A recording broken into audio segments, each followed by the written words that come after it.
Ce soir, on va donc parler de ce qui se passe après la mort. Particulièrement d'une chose un peu plus précise, parce qu'il se passe un tas de choses. Mais dans celui-ci, nous allons donc parler des âmes qui ne trouvent pas le repos. Celles qui restent, malgré les mois, les années, les siècles pour certaines. On parle donc d'âmes bloquées entre deux mondes. Et donc, celles qui ne trouvent pas le repos.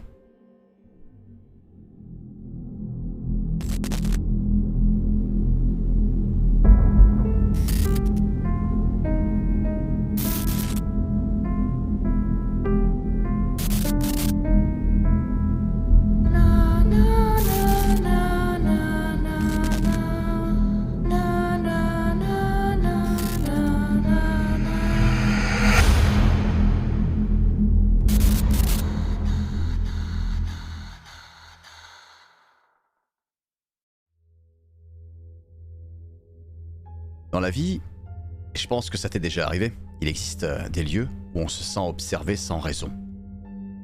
Où l'air semble plus lourd, comme figé dans une tension invisible, tu vois. Et parfois, c'est même pas une entité malveillante, ni même un fantôme au sens classique. Mais quelque chose de même plus triste. Enfin, quand je dis quelque chose, je peux parler aussi pour quelqu'un. Ce quelqu'un qui n'aurait pas terminé son passage, par exemple. Ce sont des âmes. Ces âmes même. En suspens.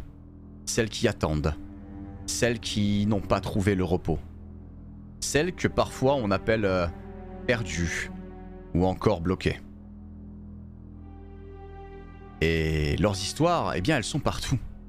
Dans les couvents, dans les maisons, les champs de bataille. Certaines, aujourd'hui, cherchent encore à comprendre ce qui leur est arrivé. D'autres refusent même de lâcher le monde des vivants. Avant de parler du sujet en profondeur et trouver quelques explications dans mes recherches, je vais vous raconter quelques histoires. Comme à mon habitude, j'ai fait des recherches aussi sur des témoignages et des histoires connues, très connues, ou des fois pas tant que ça, mais qui restent tout aussi intéressantes. Nous allons donc parler de 4 présences, 4 âmes, peut-être piégées entre les mondes, par choix ou non. Et pour cette première histoire, je vais te parler de l'affaire de Teresita Baza. Dite la voix de l'au-delà. Ça se passe à Chicago, en 1977. Certains cas semblent à la limite du paranormal, et pourtant restent bien documentés. En 1977, donc à Chicago, une femme nommée Teresita Baza est assassinée dans son appartement.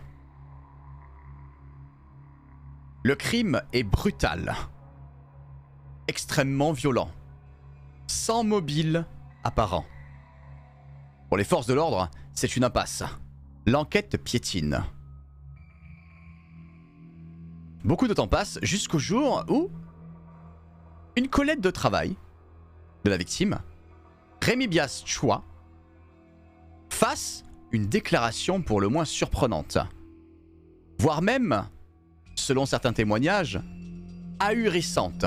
C'était le mot que certains enquêteurs de police ont prononcé le jour de la déclaration. Elle explique dans sa déclaration qu'elle a été possédée par l'esprit de Teresita. Pendant des transes, elle parle avec la voix de la défunte. Elle désigne un homme, Alan Showery, un technicien qui bossait dans le même hôpital que la victime. Mais elle ne s'est pas arrêtée là. Elle a même donné des détails. Des bijoux volés, des preuves cachées. Des preuves que personne n'aurait pu savoir. La police, à l'époque très sceptique, se dit on va étudier toutes les pistes et on va donc enquêter.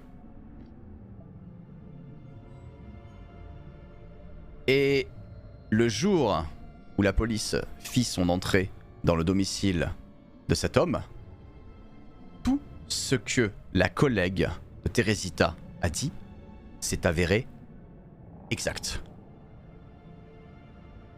L'homme fut arrêté, les bijoux retrouvés donc chez sa compagne,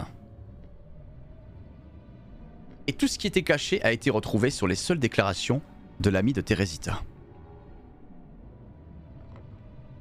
Mais le plus troublant, c'est quand cette collègue, Rémi Bias, a déclaré plus tard que quand la victime a eu justice, elle n'est plus jamais revenue. Comme si l'âme de Teresita Baza avait disparu.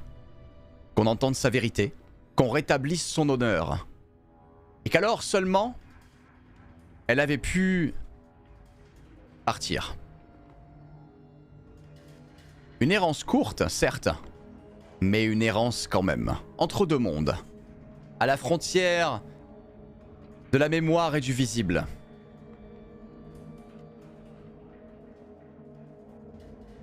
Une autre histoire intéressante à ce sujet, un peu moins connue du public, presque pas documentée, sauf pour ceux qui le savent. On parle d'une ombre, une ombre silencieuse. Plus précisément, l'ombre du couvent de Bégrolles en Mauges, dans le Maine-et-Loire. Niché au cœur d'un petit village, un ancien couvent abrite depuis plus d'un siècle des récits assez troublants. Ces récits n'ont pas été documentés dans la presse, mais apparaissent depuis des dizaines d'années dans divers échanges locaux, sur le web, des recherches amateurs, des vidéos YouTube, et encore aujourd'hui, dont les traces demeurent. En tout cas, assez pour nous en servir d'exemple dans ce podcast. Tout commence en 1898. Une jeune sœur, Marie-Joseph, est retrouvée pendue dans sa cellule. Le suicide, pour autant, n'a pas été retenu. Mais l'enquête est quand même vite classée, étouffée par les murs de la congrégation. Ce qui est étrange, ce n'est pas seulement la mort brutale, c'est ce qui va suivre. Au fur et à mesure des années qui passent, les religieuses se succèdent. Et toujours dans la même pièce, la même atmosphère. Des bruits de pas dans les couloirs vides, des soupirs. Et surtout, une sensation pesante, celle d'un regard qui ne part jamais.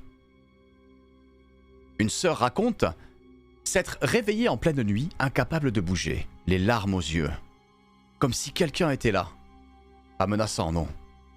Juste triste et prisonnier. Un exorcisme, à l'époque, a même été tenté. Des bénédictions aussi, des rituels. Mais rien n'y fait. Plusieurs prêtres parlent aujourd'hui d'une âme restée en retrait. Peut-être par honte, peut-être par peur du jugement. Une âme enfermée dans sa propre cellule et qui n'a jamais trouvé la sortie. Allons maintenant au Vietnam ensemble. Dans les tunnels de Chu Chi, la mémoire hantée de la guerre au Vietnam, à une trentaine de kilomètres de la ville de Ho Chi Minh, s'étend un réseau de tunnels souterrains sur des centaines de kilomètres. Ces centaines de kilomètres de tunnels ont été creusés pendant la guerre, pour se cacher, résister et bien sûr survivre. Aujourd'hui, les tunnels de Chu Chi sont un site touristique.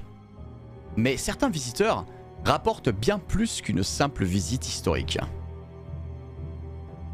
Des guides parlent de frissons soudains, de sensation d'être suivis, Des chuchotements dans des couloirs pourtant vides.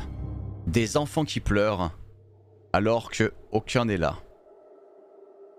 Imagine-toi, pendant ta visite touristique, te balader dans ces tunnels, sentir toute la souffrance qu'il y a pu avoir pendant cette guerre. Et imagine qu'à ce moment-là, tu entends des enfants pleurer, juste derrière toi. Alors que, quand tu te retournes, il n'y a personne. Je serais curieux de savoir ce que tu pourrais en dire. Et à ce sujet, un ancien soldat vietnamien dira un jour à un journaliste: ceux qui sont morts sans sépulture, sans nom, sont toujours là. Leur souffle est dans les murs.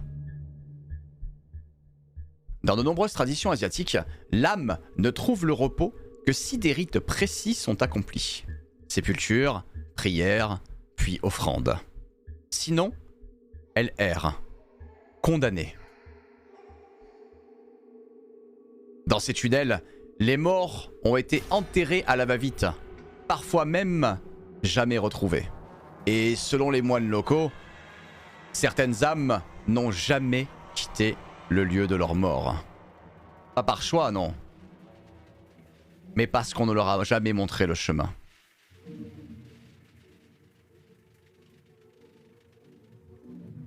Dans une autre affaire, cette fois-ci en France, et plus précisément sur le territoire de l'Ariège. On parle d'une âme qui a refusé la lumière. Celle qui ne veut pas la voir. Il y a quelques mois, j'ai eu l'occasion de participer à une enquête dans une maison abandonnée en Ariège. Une bâtisse isolée, à flanc de montagne. Pas de légende connue, pas de faits divers. Juste des signalements. Des marcheurs qui entendent des voix. Des sensations de froid intense dans certaines pièces. Sur place, les relevés sont étranges selon les témoignages. Température qui chute brutalement sans raison apparente. Panne d'équipement. Et surtout, une série d'enregistrements audio où l'on entendait très distinctement « Je suis ici. Je ne veux pas partir ».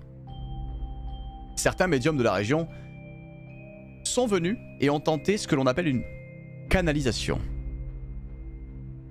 Les ressentis, c'est une âme en colère. Pas malveillante, mais attachée à la maison. Attachée à un passé. Et surtout, une peur presque palpable. Elle refusait de regarder vers la lumière. Comme si elle n'y croyait pas. Ou qu'elle en avait peur. L'entité ne s'est pas manifestée à nouveau depuis. Mais la sensation, elle, est restée. Comme une trace, comme un souffle, encore accroché. Mais du coup, après toutes ces histoires, plusieurs questions arrivent. Et notamment, une qui est quand même importante, c'est... Qu'est-ce qui fait qu'une âme ne part pas ? Pourquoi certaines semblent piégées dans un lieu ou dans un moment ? Et surtout, est-ce que même elles savent qu'elles sont mortes ? Dans tous ces récits, il y a quelques points communs. Ou en tout cas, ce que j'aime appeler un fil. Une rupture, une mort brutale, une émotion trop forte, ou un lien trop puissant avec ce monde. Et là, je me pose une question que je te pose à mon tour, bien sûr. Comment peut-on comprendre vraiment ce qu'est l'entre-deux-mondes ? Est-ce que c'est un lieu réel, une vibration, un plan subtil ? Ou juste le reflet de nos peurs, de notre deuil, ou encore de non-dits ? Eh bien, c'est ce qu'on va explorer maintenant.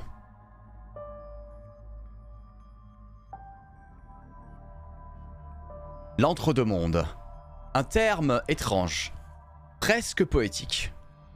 Mais qu'est-ce qu'il désigne vraiment ? Un espace ? Une vibration ?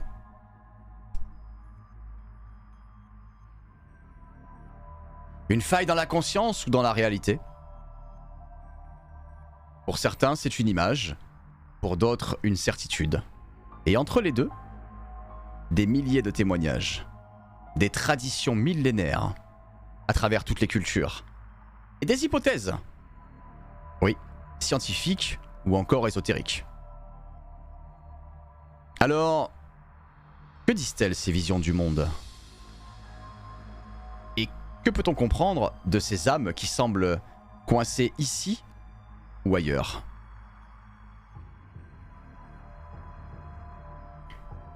Nous allons commencer par une lecture un petit peu rationnelle concernant la mémoire, la psychologie et l'illusion d'âme.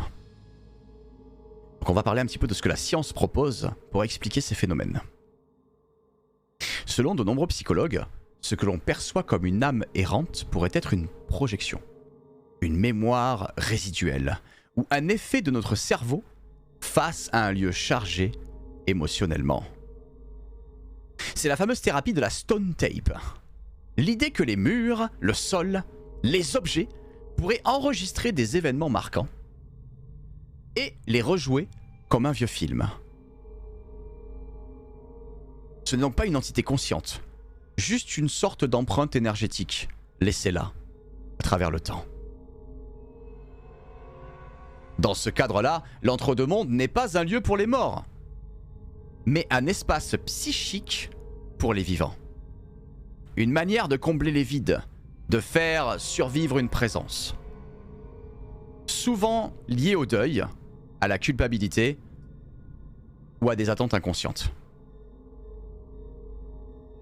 La science évoque aussi le rôle de certains champs électromagnétiques, ou la présence de métaux lourds, ou encore de moisissures toxiques, comme la stachybotrice Cartarum, dans certains lieux hantés.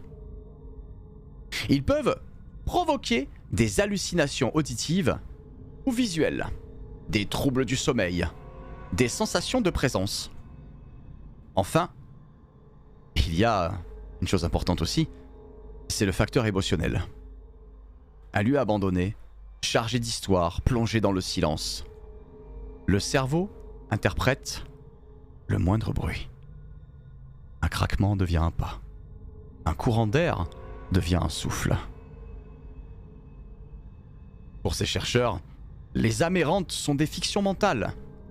Mais ce qui les rend puissantes, c'est qu'elles viennent d'un besoin très réel. Donner un sens à l'invisible.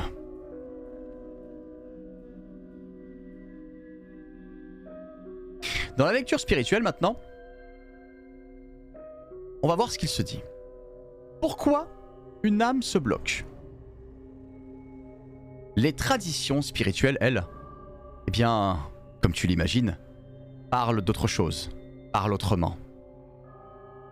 Dans le chamanisme, le spiritisme ou encore le bouddhisme tibétain, il existe un espace dit transitoire. Un plan intermédiaire que l'on traverse après la mort. Un bardo, une zone de transition. Mais toutes les âmes ne le traversent pas de la même manière. Certaines s'y perdent. Alors, pourquoi? Voici quelques causes que j'ai pu relever et évoquer de façon générale dans plusieurs traditions d'ailleurs, même ancestrales. On parle de mort brutale ou violente, accident, meurtre, guerre. L'âme ne comprend pas qu'elle est morte. Elle reste attachée à son dernier souvenir. Un lien affectif trop fort, par amour, famille, enfant. L'âme refuse de partir pour ne pas abandonner. Il y a aussi un facteur récurrent qui vient assez souvent. C'est la peur du jugement. Si la personne a commis du tort ou vécu dans la honte, elle peut refuser de voir la lumière, par peur de l'enfer ou d'une punition. Une mission inachevée, vouloir prévenir quelqu'un, protéger ou encore même transmettre un message. L'âme reste tant que tout cela n'a pas été accompli. Selon encore des traditions, il existe un phénomène assez récurrent qui est celui du rituel non accompli. Dans certaines cultures, l'âme n'est pas libre et ne le sera que si les rites funéraires ont été faits correctement. Sinon, elle reste coincée. Dans l'hindouisme, il existe des pétas, ou plutôt des prétas, pardon. Des esprits errants, ni vivants, ni morts. Dans le Japon shintoïste, ce sont les yurei. Des âmes retenues par la colère, la vengeance ou le chagrin. Dans le spiritisme codifié par Allan Kardec, l'âme est un esprit errant tant qu'elle n'a pas compris sa mort ou atteint un niveau de conscience suffisant. Certaines restent fixées à des lieux ou à des objets. D'autres deviennent des esprits perturbateurs, sans réelle malveillance, mais perdus dans ce que l'on pourrait appeler une boucle. Toutes ces traditions s'accordent sur un point. L'entre-deux-mondes n'est pas une punition. C'est une zone de stagnation.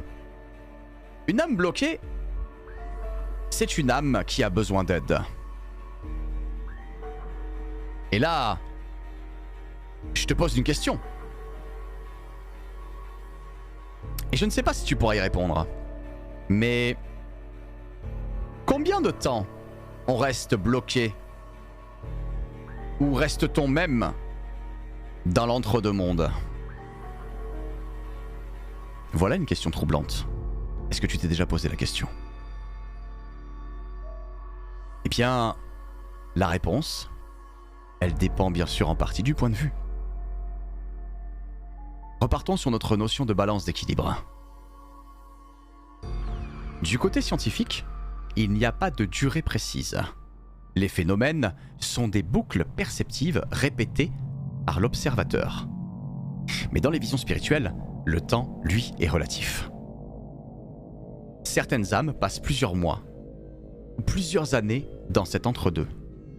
Et d'autres, eh bien des siècles. Il n'y a pas de calendrier précis au-delà du délai minimum, qui serait selon la théorie d'une durée de 2 mois. Une âme peut rester tant qu'elle n'a pas été libérée ou tant que l'événement qui l'a bloquée est réactivé, tel qu'un souvenir, une émotion, une personne. Dans certaines traditions, le temps astral n'est pas linéaire.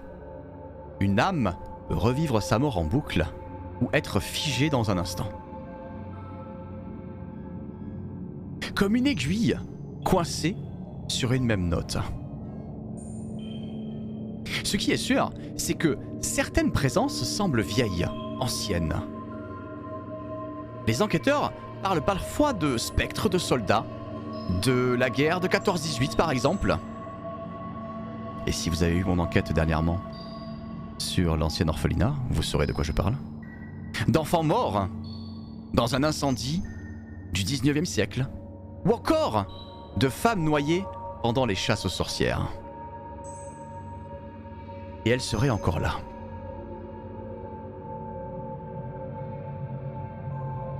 Une question qui m'a souvent été posée lors de mes interviews ou de mes podcasts, c'est une question très importante qui inquiète beaucoup de gens. Peut-on mourir une seconde fois? Peut-on mourir une seconde fois? C'est une question peu abordée et pour autant fascinante. Peu abordée parce qu'elle fait peur.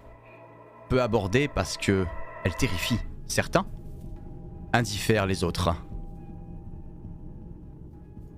Mais si une âme reste bloquée, qu'arrive-t-il à son énergie? Puisque, dans certains terrains, la science et le spirituel s'accordent. Tout n'est qu'énergie et vibration, que nous soyons en vie ou non.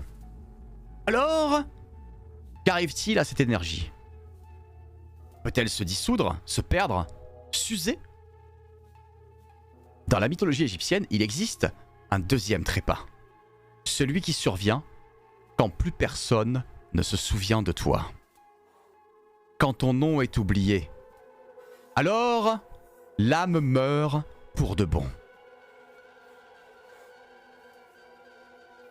Dans certaines lectures ésotériques modernes, une âme qui reste trop longtemps dans l'entre-deux finit par se fragmenter.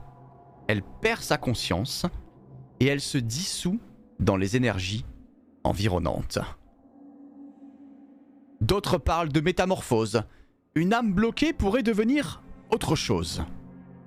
Une entité, un égrégore, un parasite énergétique. Ou bien, elle finit simplement par s'éteindre. Comme une bougie qui n'aurait plus d'air. C'est une idée difficile à accepter, bien sûr. Mais qui, malgré tout, revient dans plusieurs récits spirituels, ésotériques, médiumniques, des âmes vides. Comme si leur conscience avait totalement disparu. Si certaines âmes errent, d'autres finissent par retrouver leur chemin. Parfois seules, parfois grâce à nous. Alors, une autre question intéressante. Peut-on les aider? Peut-on faire quelque chose pour ces présences qui frappent aux portes de notre monde? Existe-t-il des rituels, des gestes, des intentions capables d'ouvrir des voies? Eh bien, c'est ce qu'on va voir maintenant. Peut-on aider une âme à partir? Face à une âme errante, beaucoup de questions surgissent. Faut-il intervenir? Faut-il laisser faire? Est-ce dangereux? Et surtout, avons-nous le pouvoir d'aider une conscience perdue à retrouver la paix?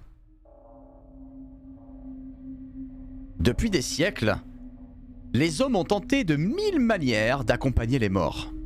Par des prières, par des chants, des offrandes, par des mots chuchotés à la tombée de la nuit, par des gestes simples, portés par l'intention.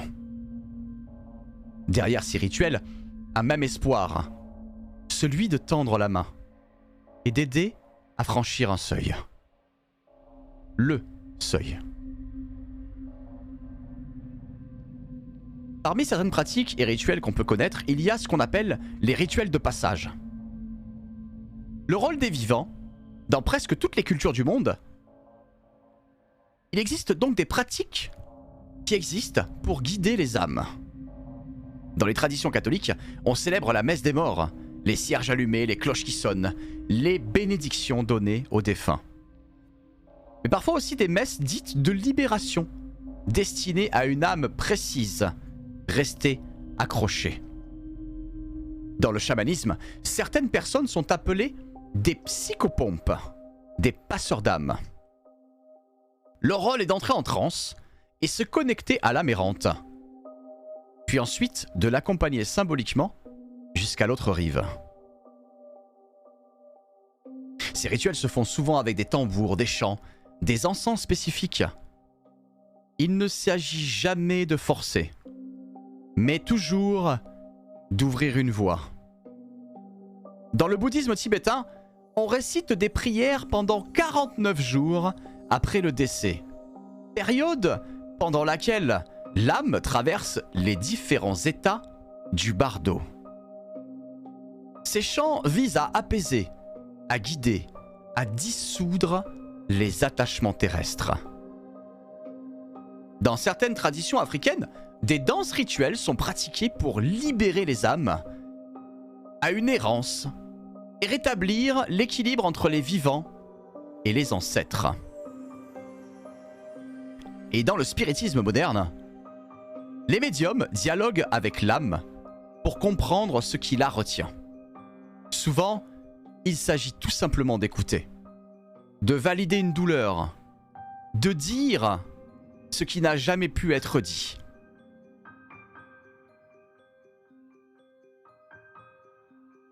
Quand quelque chose change, certains enquêteurs, passeurs ou médiums rapportent des récits troublants, des moments précis où quelque chose se passe. Un exemple vient d'un lieu exploré il y a quelques années par une équipe d'enquêteurs. Une ancienne bergerie isolée. Depuis des mois, les propriétaires entendaient une respiration la nuit.